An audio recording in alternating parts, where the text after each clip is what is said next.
Mendoan, menyatu dalam doa dan renungan dari Katedral Yesus Raja Purwokerto, Kamis 9 Juni 2022 bersama saya Remo IA Indra Pamungkas. Saudari-saudara, selamat pagi, berkat dalam, syukur atas hidup baru pada pagi hari ini. Mari bersama kita siapkan hati untuk merenungkan sabda Tuhan dari Injil Matius bab 5 ayat 20 sampai 26. Dalam nama Bapa dan Putra dan Roh Kudus, amin. Tuhan bersamamu dan bersama rohmu. Inilah Injil suci menurut Matius. Dimuliakanlah Tuhan. Dalam khotbah di bukit berkatalah Yesus, "Jika hidup keagamaanmu tidak lebih benar daripada hidup keagamaan para ahli Taurat dan orang-orang Farisi, kalian tidak akan masuk ke dalam kerajaan surga. Kalian telah mendengar apa yang disabdakan kepada nenek moyang kita. Jangan membunuh, siapa yang membunuh harus dihukum. Tetapi aku berkata kepadamu, setiap orang yang marah terhadap saudaranya harus dihukum. Barang siapa berkata kepada saudaranya, kafir, harus dihadapkan ke mahkamah agama.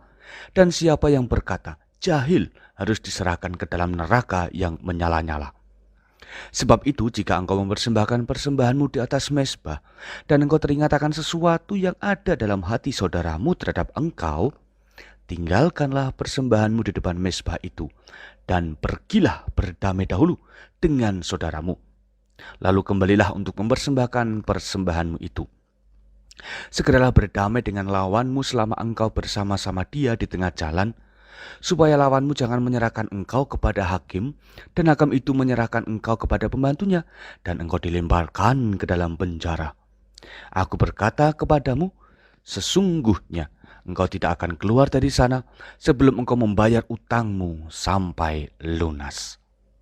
Demikianlah sabda Tuhan. Terpujilah Kristus.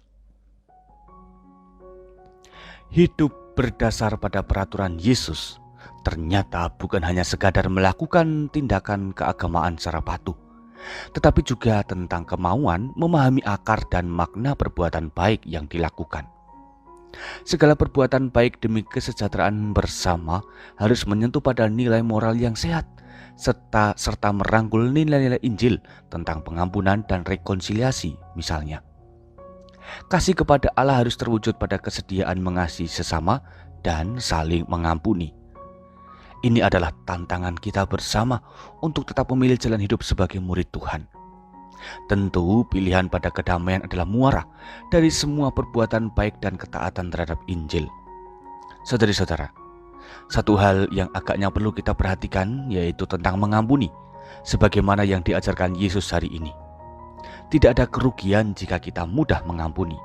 Malahan, kedewasaan menjadi taraf yang kita terima karena kerelaan hati dalam mengampuni. Maka saudari-saudara, kita juga harus jeli dengan godaan setan yang selalu mengajak kita untuk menjadi hakim atas orang lain. Bisa saja kejahatan itu terwujud pada misalnya ngerasani, gosip, nyinyir, reaktif, dan lain sebagainya, yang mana semuanya merupakan cara kita meremehkan orang lain dan akhirnya merugikan mereka. Mengantisipasi kejahatan kecil seperti ini haruslah selalu kita lakukan, agar dengan terampil hati kita itu terbiasa untuk berbuat baik dan mengusahakan kedamaian secara sempurna dalam hidup bersama. Mari, kesempatan menjadi orang baik bagi sesama masih terbuka lebar. Kita berbarui hidup menuju pada kualitas beriman dan beragama yang sempurna, berbekal dari ajaran-ajaran Yesus. Tuhan ingin agar kasih kita kepadanya bisa dirasakan oleh sesama yang kita jumpai setiap saat. Semoga demikian. Mari berdoa. Allah Bapa Maha Kasih, kuatkanlah kami untuk memahami ajaran-Mu. Buatlah kami semakin giat menjadi orang baik dan pembawa damai. Tuntunlah kami untuk selalu menjadi berkat bagi orang lain, sehingga kedamaian dan sukacita bersama semakin kami rasakan secara sempurna. Berilah pula kami roh-Mu yang menguatkan langkah kami untuk semakin mampu menjadi murid-Mu. Kami yakin akan kuasa-Mu bersama dengan Yesus Tuhan kami, kini dan sepanjang masa. Amin. Tuhan bersamamu dan bersama roh-Mu. Kita semua, keluarga kita, mereka yang kita doakan, dan segala rencana-rencana kerasulan kita, senantiasa dalam lindungan dan berkat Allah yang Maha Kuasa, Bapa, Putra, dan Roh Kudus. Amin.